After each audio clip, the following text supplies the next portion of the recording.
Hello and welcome to BYJU'S Exam Prep. Welcome to our daily quiz. Before we take a look at today's questions, don't forget to subscribe to our official Telegram channel for regular updates on current affairs and also on our new initiatives. So let's take a look at the first question for today. Which of the following statements are correct?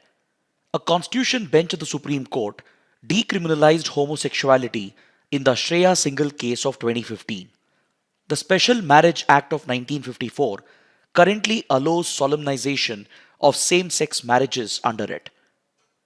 See, the topic of homosexuality and same-sex marriages is in news because according to this article in The Hindu, a petition has been filed at the Supreme Court to allow same-sex marriages to be registered under the Special Marriage Act of 1954.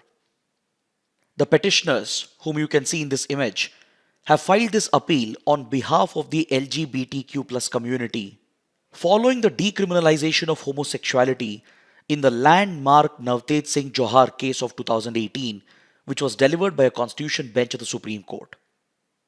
Through this ruling, the Supreme Court decriminalized homosexuality under Section 377 of the Indian Penal Code. But despite this, same-sex marriages in India are still not recognized, and as a result, LGBTQ+ couples still do not enjoy equal treatment and equal rights.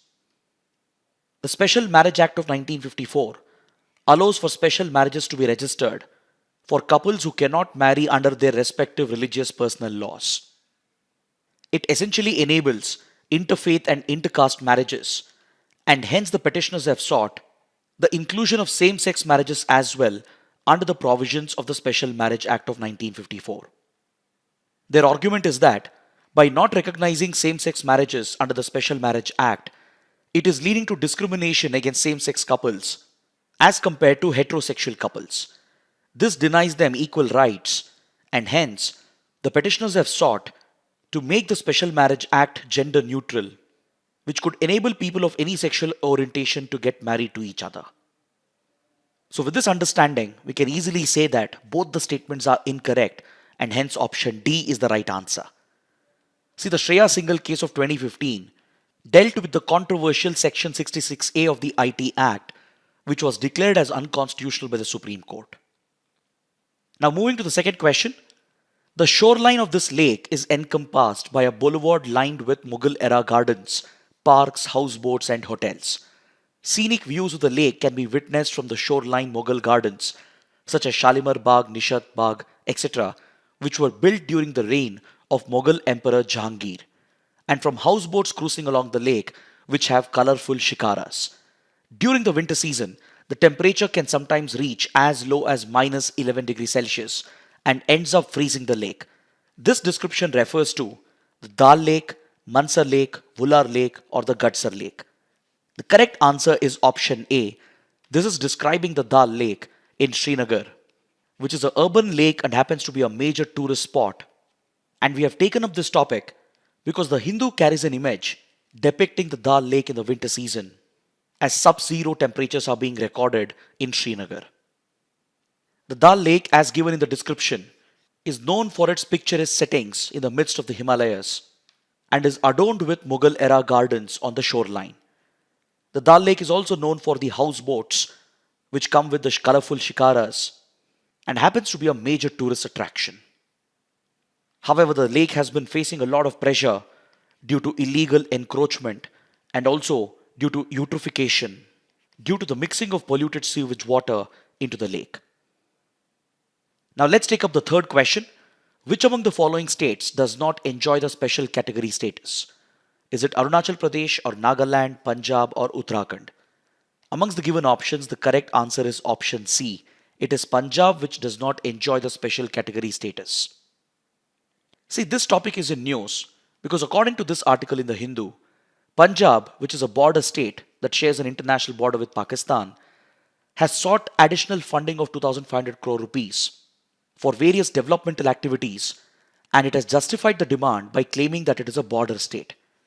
It's important to note that Punjab has not been given the status of special category state.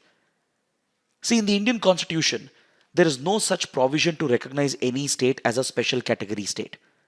But however, this classification was introduced by the center to provide for development in those states which are facing geographical and socio-economic disadvantages.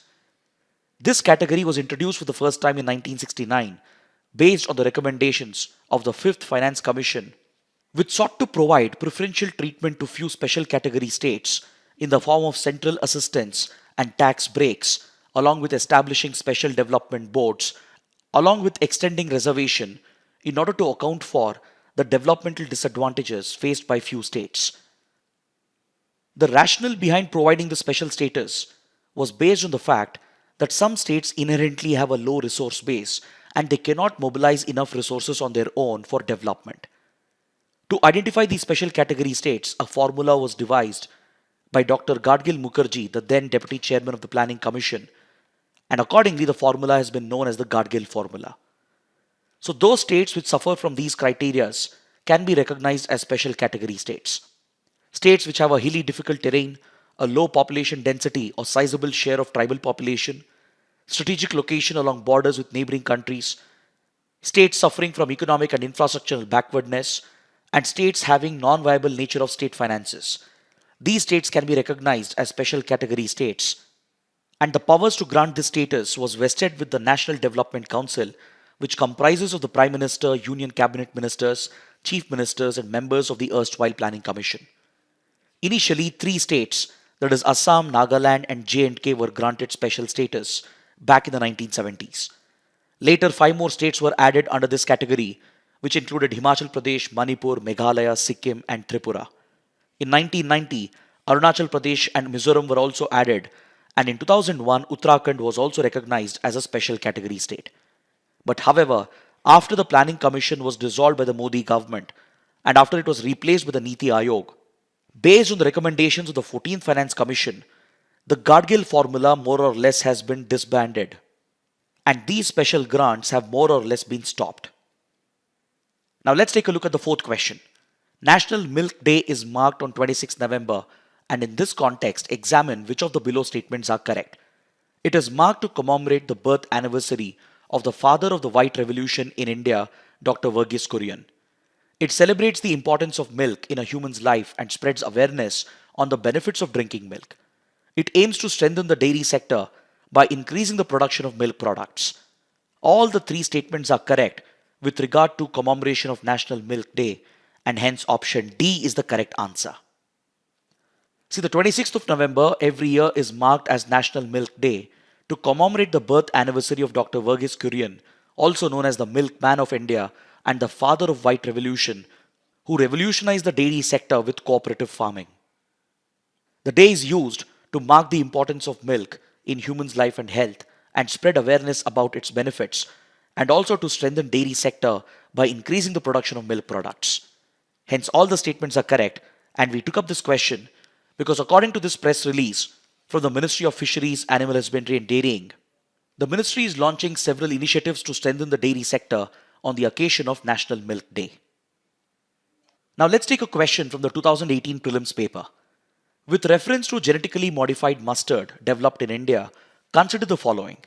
GM mustard has the genes of a soil bacterium that give the plant the property of pest resistance to a wide variety of pests.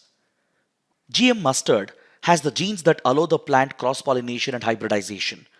GM mustard has been developed jointly by IARI and Punjab Agricultural University.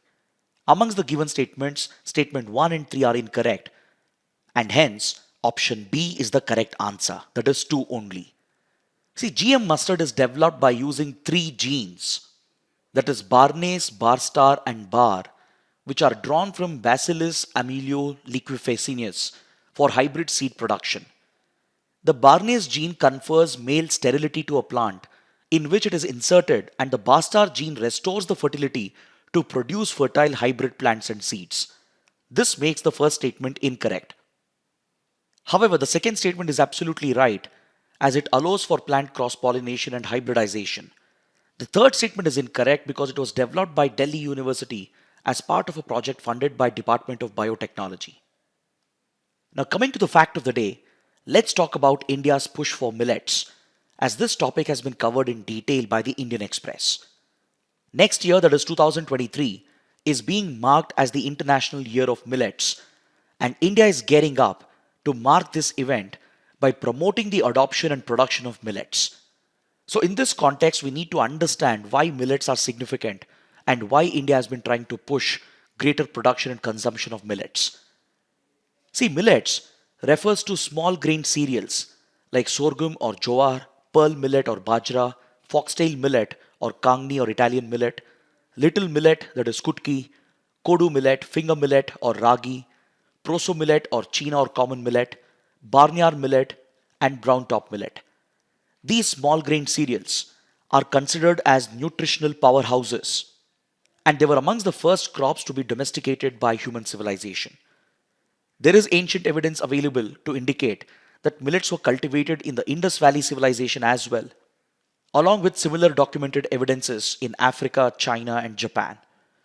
Today, millet is grown primarily in low income and developing countries in Asia and Africa, and it not only serves a very important economic purpose but also constitutes a critical component of the food basket of nearly 60 crore people around the world, which highlights its nutritional significance as well.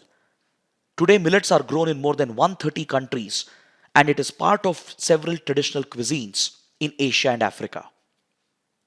The advantage of cultivating millets is that it requires very less water compared to rice and wheat, and they are mainly grown in rain-fed areas. Around the world, sorghum or jowar is the biggest millet crop, and the major producers include United States, China, Australia, India, Argentina, Nigeria, and Sudan. If you look at the other millet crops, they are largely grown in low income and developing countries in Asia and Africa, and thus it is a critical source of income for small and marginal farmers. Bajra is the other major millet crop which is grown widely in India and in several African countries. If you look at India, most of the millets are part of the Kharif crop season, and three crops especially, which is Bajra, Jowar and Ragi, account for nearly 7% of the gross cropped area in the country. This map here clearly illustrates the states in India which are known for their millet production. Jowar is mainly grown in Maharashtra, Karnataka, Rajasthan, Tamil Nadu, whereas Bajra is mainly cultivated in Rajasthan, UP, Haryana and Gujarat. It also identifies the other major millet producing states, and these small grain cereals are also known for their nutritional value. In 2018, the Agriculture Ministry declared small millets as nutri cereals, which have very high nutritive value, and a study conducted in Karnataka has shown that millets contain nearly 7 to 12% protein with just around 2 to 5% fat and 60 to 75% carbs. More importantly, millets are known for its dietary fiber composition, and especially small millets are considered to be more nutritious as compared to fine cereals as they contain higher protein, fat and fiber content. The government of India has tried to give it a major push by trying to include it as part of the PDS system, along with distributing rice, wheat, and other essential cereals. And following recommendations of a committee, the government has tried pushing millets to the PDS as part of the National Food Security Act. Several millet crops are also eligible for minimum support price from the government. But despite this consistent push from India, the program has not gained much traction due to the lack of acceptance at the grassroots. So India would like to make use of the next year, which is being marked as the International Year of Millets, and it would look to increase the production and consumption of millets across the country. So on this note, let's end the daily quiz for today. And if you found the initiative to be helpful, do like the video, share your comments below, and share it with other aspirants. So that is it for today. Thanks for watching. Have a good day.